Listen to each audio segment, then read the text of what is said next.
Hello students. कल की video में हमने देखा था कि how to find the rank of a matrix by reducing it into canonical form या फिर नॉर्मल फॉर्म। और उसके ऊपर कल हमने एक ही कंसेप्ट पे एक ही सम किया था। तो अब आज की इस वीडियो पे हम लोग प्रैक्टिस के लिए दो एक्स्ट्रा और सम कर लेते हैं to find the rank of a matrix by reducing it into normal form या फिर कैनोनिकल फॉर्म। तो उसके लिए मैं अभी क्वेश्चन ले रहा हूँ, इस 4x4 ऑर्डर का मैट्रिक्स ले रहा हूँ। तो फर्स्ट ऑर्डर रो वाइज यहाँ पे एलिमेंट्स दिए हैं 6, 1, 3 और यहाँ पर दिया 8। नेक्स्ट रो में एलिमेंट्स दिए हैं 4, 2, 6, -1, 10, 3, 9, 7, 16, 4, 12 और ये 15। मैट्रिक्स के सारे एलिमेंट्स को स्क्वायर ब्रैकेट के अंदर इंक्लूड करना होगा, तो उसको हमने कर दिया। ठीक है, अगर ब्रैकेट छोटा जा रहा हो तो उसको लंबा कर दो, सारे एलिमेंट्स उसके अंदर इंक्लूड हो जाने चाहिए और दोनों कॉलम के बीच में इक्वल गैप होना चाहिए, तो आगे पीछे वो होना नहीं चाहिए। इस मैट्रिक्स को नाम नहीं है तो इस मैट्रिक्स को हम लोग कुछ भी नाम दे देंगे। मैट्रिक्स के नेमिंग हमेशा कैपिटल लेटर्स में होता है।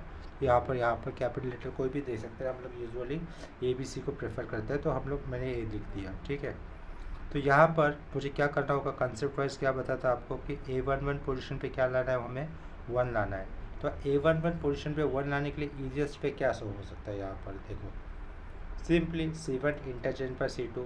अगर मैं C1 इंटरचेंज बाय C2 कर देता हूँ तो A11 पोजीशन पे मुझे 1 मिल जाएगा, तो वही ऑपरेशन बेटर है, तो वो कर देते हैं C1 इंटरचेंज बाय C2। ठीक है, लिखा। तो ठीक है, A matrix as it is रहेगा। C1 कॉलम लिखना है मुझे 1, 2, 3, 4, 6, 4, 10, 16। C3 और C4 कॉलम में कोई चेंजेस नहीं होंगे, वो एज इट इज़ लिखने हैं 8, -1, 7 और 15, ये एज इट इज़ लिखा। A11 पोजीशन पे 1 आने के बाद क्या कह रहा हूँ मैं, A11 पोजीशन पे 1 आने के बाद तो क्या बताया था कल कि उसके नीचे A11 के नीचे वाली जो भी जितने भी सारी पोजीशंस है ना, वहाँ पर क्या लाना है, हमें 0 लाना है। और A1 के नीचे वाली सारी पोजीशन पे, यानी कि A11 के नीचे वाली सारी पोजीशन पे 0 लाने के बाद A11 के साइड वाली सारी पोजीशन पे क्या लाना है, हमें 0 लाना है। तो सबसे पहले A11 की नीचे वाली पोजीशन पे 0 लाने का काम करेंगे। तो ये 2 A11 के नीचे जो 2 आया है वो किस रो का पार्ट है, या R2 का पार्ट है। उसके नीचे आया हुआ 3 या R3 का पार्ट है। उसके नीचे आया हुआ 4 ये R4 यानी कि रो 4 का पार्ट है। तो देखो ये 2 की जगह पे 0 लाने के लिए क्या करना होगा, 2 - 2 करना होगा, लेकिन उसके लिए हमेशा हमें R1 यूज़ करना ही है। नीचे 0 लाना है ना, तो R1 यूज़ करेंगे ही करेंगे। तो ऑपरेशन कैसे हो जाएगा, R2 - 2 टाइम्स ऑफ R1। दूसरा क्या हो जाएगा, R3 - 3 टाइम्स ऑफ R1। और क्या हो जाएगा, R4 - 4 टाइम्स ऑफ R1। यहाँ तक कोई डाउट नहीं होगा। ठीक है, तो कौन से रो में चेंजेस नहीं हो रहे, ऑब्वियसली हमें दिख रहा है कि R1 रो में चेंजेस नहीं हो रहे। उसके अलावा ये चेंजेस होगा, ये चेंजेस होगा और ये चेंजेस होगा। तो R2, R3 और R4 में चेंजेस हो रहे, तो वहाँ पर जी चेंजेस करने। तो R1 में चेंजेस नहीं हो रहे, तो R1 row as it is लिख देता हूँ 1, 6, 3, 8, ये लिख दिया हमने। ठीक है, उसके बाद ये 0 हो रहा है, 0 लिखा। उसके बाद ये भी 0 हो रहा है, लिखा। उसके बाद ये भी 0 है, 0 हो रहा है, तो वो भी लिख दिया। अभी देखो ये कैसा हो जाएगा, R2 की जगह पर है कितना, देखना ठीक से देखो। R2 की जगह पे कौन सा नंबर है, यहाँ पर 4 नंबर है ना R2 की जगह पर, या R2 की जगह पर है यहाँ पर 4 -2 टाइम्स ऑफ R1 करना है। 4 - 2 टाइम्स ऑफ R1 की जगह पे कितना है, 6 है ना, 6। तो ये 4 6 टू द 12 हो जाएगा। 4 - 12 कितना हो जाएगा, -8। तो यहाँ पर -8 क्यों आया समझ में। उसी तरीके से ये किसकी जगह पे है, ये भी R2 की जगह पे है, R2 है, 6 है, तो वो कैसा हो जाएगा, 6 - R2 का ये 2 वाला पार्ट, R1 उसके ऊपर वाला 3 है, 3 है। तो 3 टू द 6 होता है, 6 - 6 ये कितना हो जाएगा, 0। यहाँ पे 0 क्यों लिखा, आया समझ में। -1, ये -1 R2 रो का पार्ट है, तो वो क्या लिखा आपने, -1 - 2, R1 की जगह पे 8 है, ये कितना हो जाएगा, -9 -17 हो जाएगा। 8 टू द 16 और ये -1 -17 हो गया। इतना क्लियर होगा आपको।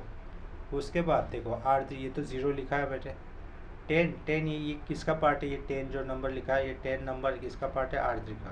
तो 10 - 3 इंटू 6 करना है मुझे। 10 - 3 इंटू R3 की जगह पे कितना था, 616 था। तो 10 - 18 कितना होगा, -8। यहाँ पर मुझे वापस -8 लिखना है, लिख दिया। उसके बाद R3 की जगह पे कितना है, 9 - 3 इंटू 3 कितना हो जाएगा, ये तो 0 हो रहा है। उसके बाद ये R3 की जगह पे आया कितना है, 7 आया है। 7 - 3 इंटू R1 की जगह पर कितना है, 8। तो देखो 7 - 8 3 = 24। 7 - 24 कितना होगा, -17। अगेंस्ट -17 लिखना पड़ा। आई बात समझ में।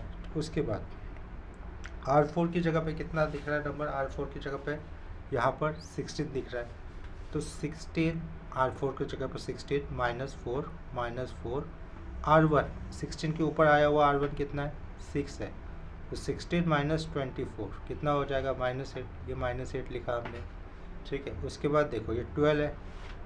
12 - 4 इंटू 3 ये 12 R4 का पार्ट रहेगा। -3 यहाँ पर, सॉरी -4 ये ऑपरेशन का पार्ट ले लिया। R1 की जगह पे कितना वहाँ पर ऊपर 3 है, तो ये 3 लिखा। तो ये हो जाएगा 0। नेक्स्ट 15 R4 का पार्ट -4 इंटू R1 की जगह पे आएगा 8। ये 15 का 15, 8 4 32। अभी 15 -32 कितना हो जाएगा, -17। तो यहाँ पर लिखना है मुझे -17। ये आई होप ये सबको आपको समझा होगा। इजी ऑपरेशन थे, आप इसको चाहिए तो ठीक से वापस कैलसी पे कैलकुलेट कर सकते हो। इसके बाद देखो ये A11 पोजीशन पे 1 लाया और उसके सारे नीचे वाले एलिमेंट्स पे 0 कर दिया। तो दूसरा स्टेप क्या करना होता है बताया था, उसके बाजू में 0 लाना होता है। बाजू में यानी कि 6 की प्लेस पे, 3 की प्लेस पे और 8 की प्लेस पे 0 लाना होगा। तो ये 6 किस कॉलम का पार्ट है, C2 कॉलम का, 3 C3 कॉलम का और 8 C4 कॉलम का। तो उस प्लेसेस पे 0 लाने के लिए क्या करना होगा, कॉलम ऑपरेशन यूज़ करने हैं। तो ये क्या हो जाएगा, C2 - 6 times of C1 semicolon, C3 - 3 times of C1 और C4 - 8 टाइम्स ऑफ C1। देखो A11 पोजीशन पे 1 लाने के बाद उसके नीचे 0 लाने के लिए R1 ही यूज़ करना है। उस स्टेप के बाद वही वाला A11 पोजीशन का 1 यूज़ करके साइड पे 0 लाने के लिए C1 ही यूज़ करना है। इतना याद रखना, ये पॉइंट बहुत इंपॉर्टेंट था। तो ये A लिखूँगा मैं, ब्रैकेट लिखा हमने। 1 के साइड में सारे 0 आ रहे हैं, ये भी 0 हो गए। नीचे के अंदर के एलिमेंट एज इट इज़ रह गए, -8 -8 ये रहेगा 0 0 0 -17 और ये -17। यहाँ तक क्लियर होगा। इतना बताने के बाद देखो इसका मतलब अभी R1 और C1 का काम हो ही गया। क्यों हो गया, क्योंकि A11 पोजीशन पे 1 लाने के बाद नीचे सारे 0 आ गए हैं और A11 पोजीशन पे 1 लाने के बाद बाजू में भी सारे 0 आ गए। इसका मतलब नीचे यूज़ करने वाला R1 का काम फिनिश हो गया और ये साइड में यूज़ होने वाला C1 का भी काम ख़त्म हो गया। इसका मतलब मुझे R1 और C1 अभी यूज़ होगा ही नहीं। उसके बाद वाले स्टेप में क्या करना था, हमें A22 पोजीशन पे क्या लाना होता है, 1 लाना होता है। अभी A22 पोजीशन पे 1 लाने के लिए क्या करेंगे हम लोग, सिंपली C2 कॉलम को हम लोग -8 से डिवाइड कर देते हैं और सिमिलरली C4 कॉलम को भी -70 से डिवाइड कर देते हैं। देखो यहाँ पर C2 इंटू -1/8 कर दिया एंड C4 इंटू -1/17 कर दिया। इतना दिख रहा है। चलो तो इतना हो जाने के बाद क्या हो जाएगा, ये A ये कॉलम 1 0 0 0 0 1 0 1 0 1 0 1 0 1 0 1। देखो A22 पोजीशन देखो ना, इसी पर मैं A22 पोजीशन पे 1 आ गया, अपना काम हो रहा है। तो मैंने क्या बताया था इसके बाद वाले स्टेप में, A22 पोजीशन पे 1 आने के बाद उसके नीचे 0 लाने हैं ना। A22 पोजीशन की बात कर रहा हूँ मैं। A22 पोजीशन पे 1 लाने के बाद उसके नीचे 0 लाने हैं। उसके नीचे यानी कि ये R3 का पार्ट है और उसके नीचे वाला 1 ये R4 का पार्ट है। तो A22 पोजीशन पे 1 आने के बाद नीचे 0 लाना है, इसका मतलब उसके लिए R2 ही यूज़ होगा। सो हमें कैसा लिखना है अभी, R3 - R2 as well as R4 - R2। तो देखो यहाँ पर इस साइड में ऐसा पार्टीशन बना दे रहा हूँ। यहाँ पे लिखना था मुझे R3 minus R2 semicolon R4 minus R2। कौन सा रो चेंज नहीं होगा? R1 और R2 चेंज नहीं होगा, क्योंकि R3 और R4 पे चेंजेस दिख रहे हैं ना यहाँ पर। तो R3 और R4 ही चेंजेस हो गए, R1 और R2 चेंज नहीं होगा। ये R1 1 0 0 0, R2 भी चेंज नहीं हो रहा है, तो ये 0 1 0 1। देखो ये चेंजेस हो रही है, तो सिमिलर है ना, तो यहाँ पर 0 0 0 आ जाएगा, 0 0 0 0 आ जाएगा। तो इसका मतलब ये क्या हो जाएगा? 0 0 0 0 0 0 0 0। A2 पोजीशन पे 1 आने के बाद क्या करना होता है? हमारा दूसरा स्टेप क्या होता है? साइड में 0 लाने हैं, साइड में 0। तो साइड में यानी कि तो C3 तो कॉलम ऑलरेडी 0 का है, C4 कॉलम में इस 1 की जगह पे 0 लाने के लिए क्या करना होगा? C4 माइनस C2 करना होगा, सिंपली C4 माइनस C2 करना होगा। तो देखो ए मैट्रिक्स कैसे चेंजेस, कौन से कॉलम में चेंजेस होंगे? C4 पहले लिखा है ना, तो C4 कॉलम में ही चेंजेस हो जाएगा। वो भी क्या रहेंगे? 1 0 0 0 0 1 0 0 0 0 0 0। और ये देखो लास्ट वाला कॉलम भी हमें 0 0 का मिल जाएगा। यहाँ पर अपने लास्ट लेक्चर पे बताया था कि रैंक कैसे निकाला जाता है, कि नंबर ऑफ रोज देखने जिसमें डायगोनल एलिमेंट्स पे कितनी बार डायगोनली कितनी बार नंबर ऑफ वंस आया है।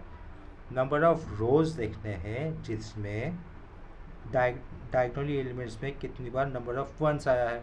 तो दो रो मुझे ऐसे दिख रहे हैं कि दोनों रो में A11 और A22 पोजीशन पे 1 आया है, यूनिट नंबर आया है। तो इसका मतलब इसका रैंक कितना हो जाएगा? The rank of given matrix is 2। अगर A33 पोजीशन पे 1 होता था, मान लो कि ये 4th रो और 4th कॉलम 0 है, A33 पोजीशन पे 1 होता तो इसका रैंक कितना बोलते थे हम लोग? 3 कहते थे। सपोज A44 पोजीशन पे 1 आता था तो हम लोग इसका रैंक कितना कहते थे? 4 कहते थे। सिंपल है, ये सिर्फ प्रैक्टिस करनी होगी, और प्रैक्टिस में जिस तरीके से स्टेप्स मैंने बताया है उसी तरीके से फॉलो करने हैं। कोई भी अपनी मर्जी से एक आध कॉलम एक्स्ट्रा लेना नहीं है, तो उसमें गलती होने के चांसेस हो सकते हैं। आई होप कि आपको ये सम ठीक तरीके से समझा होगा। इसमें हम लोग और एक सम प्रैक्टिस करते हैं, तो वो और एक सम प्रैक्टिस के लिए ले लेता हूँ मैं, फिलहाल वो नेक्स्ट वीडियो में ले लेता हूँ, ठीक है। अगर आपको कोई डाउट है तो वीडियोस को मुझे कमेंट सेक्शन में बता दीजिए। Thank you.